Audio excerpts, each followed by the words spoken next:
కొన్ని ప్రాంతాలు వరద ముంపుకి గురి కావడం బాధాకరమన్నారు TPCC working president Mahesh Kumar Goud. ఆదివారం అధికంగా వర్షం కురవడంతో ఊహించని విధంగా వరదలు వచ్చాయన్నారు. వెంటనే ప్రభుత్వం అప్రమత్తమై సహాయక చర్యలు చేపట్టిందన్నారు. పక్క రాష్ట్రంలో 11 సీట్లు వచ్చిన జగన్ ప్రజల మధ్య తిరుగుతుంటే 39 సీట్లు వచ్చిన కేసీఆర్ ఫామ్ హౌస్ కే పరిమితం అయ్యారంటున్న మహేష్ కుమార్ గౌడ్ తో మా correspondent Bhavitha face to face. గత వారం రోజులు అంటే ఆల్మోస్ట్ లాస్ట్ వారం నుంచి కూడా పూర్తి స్థాయిలో వరదకి గురైన పరిస్థితి ఉంది. రెండు తెలుగు రాష్ట్రాల ప్రజలు కూడా, మన తెలంగాణ రాష్ట్రం సంబంధించి కూడా ఖమ్మం ప్రజలు పూర్తి స్థాయిలో వరద ముప్పుకు గురయ్యారు. వాళ్ళపైన మీ అభిప్రాయం? తెలంగాణ రాష్ట్రంలో ఊహించని విధంగా వర్షాలు పడి గత వారం రోజులుగా పడుతున్న వర్షాల దృష్ట్యా రాష్ట్రం అంతా అతమాకుతమైంది. ముఖ్యమంత్రి గారు, మంత్రివర్గ సభ్యులు, శాసనసభ్యులు, మా కార్యకర్తలు శ్రేణులంతా కూడా ఫీల్డ్ లో ఉన్నారు. ఇవాళ అది ఖమ్మం కావచ్చు, నల్గొండ జిల్లా కావచ్చు, గోదావరి హుజూర్నగర్ ప్రాంతాలు కావచ్చు, గోదావరి కృష్ణా నదీ ప్రవాహ ప్రాంతాలన్నీ కూడా నీట మునిగి ఉన్నాయి. సహాయ కార్యక్రమాలు చేస్తా ఉన్నారు. ఈ క్షణంలో ప్రతిపక్షం ఉన్నటువంటి బీఆర్ఎస్ పార్టీ, ప్రతిపక్ష నాయకుడు కేసీఆర్ గాని, కేటీఆర్ గాని ప్రభుత్వానికి చేదోడు వాడడు కొంటూ ప్రభుత్వానికి సలహాలు సూచనలు ఇవ్వాల్సినటువంటి సందర్భంలో ఒకరేమో ఫామ్ హౌస్ లో పెడుతున్నారు, ఒకరేమో లండన్ లో విహారయాత్ర చేస్తా ఉన్నారు.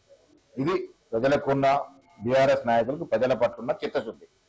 10 ఏళ్ళు మీకు అధికారం ఇచ్చి కట్టబెట్టినారు, సుఖభోగాలు అనుభవించినారు, అధికారం అనుభవించినారు. ఇవాళ అధికారం పోగానే ప్రజలకు దూరం అయిపోయినారు. జగన్మోహన్ రెడ్డి మీరు పక్క రాష్ట్రం చూసి నేర్చుకోవాలి. ఆయనకు 11 సీట్లు మాత్రమే ఇచ్చినారు. ఆయన ఇవాళ ఫీల్డ్లోకి వచ్చి ఆయన విమర్శిస్తున్నారా, కార్యక్రమాలు చేస్తున్నాడు, కానీ ఫీల్డ్లో ఉన్నాడు.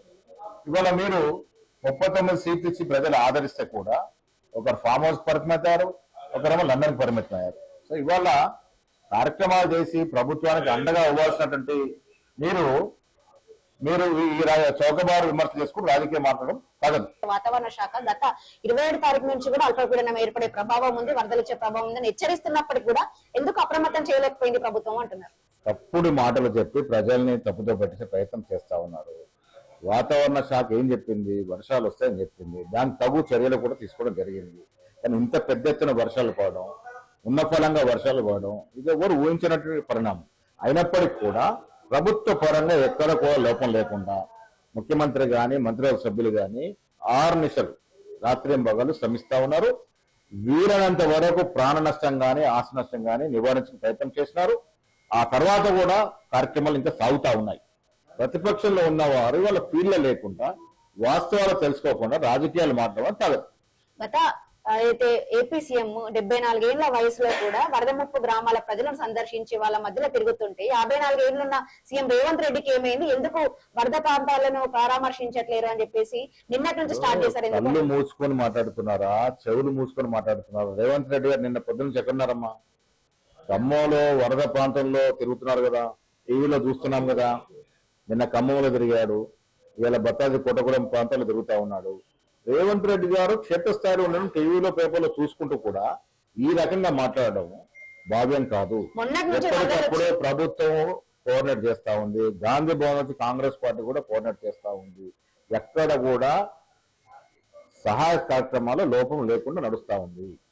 వారు ఊరికే విమర్శించాలనే ఉద్దేశం విమర్శిస్తారు తప్ప కేటీఆర్ విదేశాలు ఇక్కడ ఇంత ఉప్పెన జరిగితే ఇంగ్లాండ్ ఎందుకు ఉందమ్మా?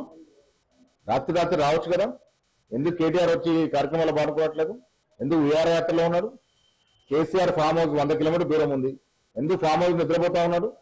కేసీఆర్ బాధ్యత కాదా? ఈ రాష్ట్రంలో ఇలాంటి ఉత్పన్న జరిగినప్పుడు క్షేత్రస్థాయిలో తిరగాల్సిన బాధ్యత కేసీఆర్కి లేదా? ఒక ప్రతిపక్ష నాయకుడు కదా నువ్వు, ఎందుకు ప్రతిపక్ష పాత్ర పోషించట్లేదు? అంటే ప్రజల అధికారం పక్కబెట్టకుండా ప్రజలకు దూరం అయిపోతావా? ఎందుకు ఇవన్నీ డ్రామాలు? ఎన్ని మాట్లాడినా ప్రజలు ఎన్ని నమ్మే పరిస్థితి లేరు. కాంగ్రెస్ పార్టీ మంత్రివర్గము, ముఖ్యమంత్రి గారు క్షేత్రస్థాయిలో అన్ని కూడా పరిశీలిస్తా ఉన్నారు. వరద ముప్పు వచ్చి 2-3 రోజులు గడుస్తుంటే నిన్న మొద్దు నిద్ర లేచిన సీఎం రేవంత్ రెడ్డి నిన్న వరద ముప్పు గ్రాంత అయిపోయిన తర్వాత వాళ్ళని పరామర్శించడానికి ఎందుకు వెళ్ళారు? అప్పుడు మాట్లాడుతూ ఉన్నారు. వరద ముప్పు ప్రారంభమైంది ఏ రోజు?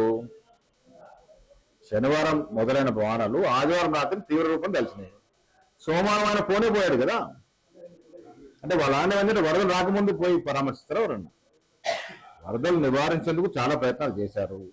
ఎక్కడికప్పుడు ముఖ్యమంత్రి గాని, చీఫ్ సెక్రటరీ గాని, కలెక్టర్లతో, సంబంధిత అధికారులతో మాట్లాడుతూ అప్రమత్తంగా ఉండాలని చాలా మందిని ముంపు గ్రామాల్లో ఉన్నటువంటి ప్రజల్ని తరలించడం కూడా ఇవన్నీ కార్యక్రమాలు జరిగినాయి. ముఖ్యంగా పంట నష్టపోయిన వాళ్ళకి ఎకరాకి 50,000 మినిమం ఇవ్వాలని చెప్పేసి మేము డిమాండ్ చేస్తున్నాం. అంతేకాకుండా గతంలో పిసిసిగా ఉన్నప్పుడు రేవంత్ రెడ్డి ఎవరైతే మృత్యువాత పడతారో వాళ్ళకి 25 లక్షల పరిహారం ఇవ్వాలని చెప్పేసి వాళ్ళు డిమాండ్ చేసిన సందర్భం ఉంది. కానీ ఇప్పుడు ఎందుకు 5 లక్షలు చేస్తున్నా ఖచ్చితంగా వాళ్ళకి 25 లక్షల పరిహారం ఇవ్వాలి అంటున్నారు. దానికి కూడా ఒక ప్రొసీజర్ ఉంటుంది. గతంలో మీరెంత ఇచ్చినారు? గవర్నమెంట్ పరంగా మనకున్న పరిమితులతో అక్కడున్న పరిస్థితిని అంచనా వేసి ఇస్తారు. డెఫినెట్ గా ఇంకా ఎక్కువ అవసరం ఉంది అనుకుంటే ఎక్కువ ఇవ్వాల్సిన అవసరం వస్తే కూడా దాన్ని మళ్ళీ రివ్యూ చేస్తారు. ఖచ్చితంగా వాళ్ళు జలశాలకి విహారయాత్రలకు వెళ్లి కనీసం ప్రజల పైన కొద్దిగా కూడా ఆత్మాభిమానం లేకుండా వాళ్ళు మాట్లాడుతున్న పరిస్థితి కనబడుతుందని చెప్పేసి మహేష్ కుమార్ గౌడ్ చెప్పిన పరిస్థితి కనబడుతుంది. కెమెరా పర్సన్ శ్రీకాంత్, భవిత.